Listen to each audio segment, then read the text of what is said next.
പോറ്റിക്ക് ഇപ്പോ പുറത്തിറക്കാൻ കഴിഞ്ഞു. ഒരു ആശ്വാസം കോൺഗ്രസ്സുകാർക്കുണ്ട്. ഇനി വീണ്ടും മേലേസും എടുത്ത് സോണിയാഗാന്ധിയുടെ അടുത്ത് പോറ്റിക്ക് പോകാൻ കഴിയില്ല എന്ന ഒരാശ്വാസമുണ്ട്. എങ്ങനെയാണ് ജൻമത് 10 ഇന്ത്യയിലെ ഏറ്റവും സുരക്ഷിതമായ ചില വീടുകളുണ്ട്, കേന്ദ്രങ്ങളുണ്ട്.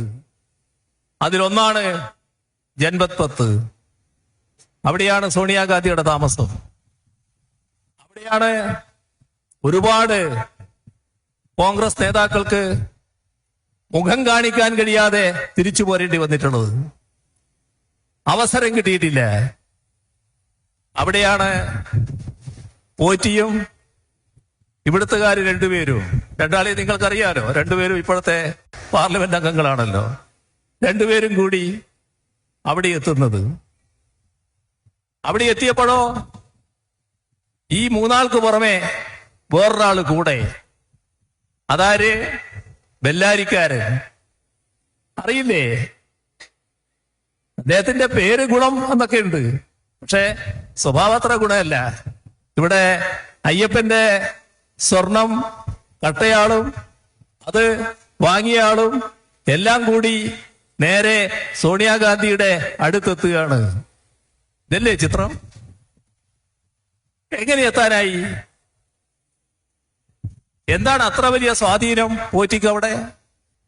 അസാധ്യം എന്ന് കരുതിയ പലതും നമുക്കിവിടെ സാധ്യതപ്രായമാക്കാൻ കഴിഞ്ഞു. ആ കാര്യങ്ങളൊന്നും ആരും അറിയാൻ പാടില്ല. ആ കാര്യങ്ങളൊന്നും ആൾ ആലോചിക്കാൻ പാടില്ല. ആ കാര്യങ്ങളെല്ലാം ആളുകളുടെ ശ്രദ്ധയിൽ നിന്ന് പോകണം. അതിന് കോൺഗ്രസിന് നേതൃത്വമുള്ള UDF-ഉം BJP-യും ഒരേപോലെ താല്പര്യപ്പെട്ടുകൊണ്ട് കണ്ടെത്തിയൊരു മാർഗം അടുത്ത കാലത്ത് ഫലപ്രദമായി കൈകാര്യം ചെയ്യപ്പെടുന്ന ശബരിമലയിലെ സ്വർണക്കൊള്ളയുമായി ബന്ധപ്പെട്ട പ്രശ്നമാണ്. ഇവിടെ ആ പ്രശ്നം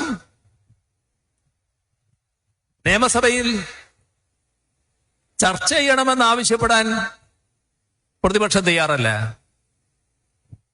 ചർച്ച ചെയ്താൽ വിഷമകരം, വലിയ തോതിൽ പ്രയാസം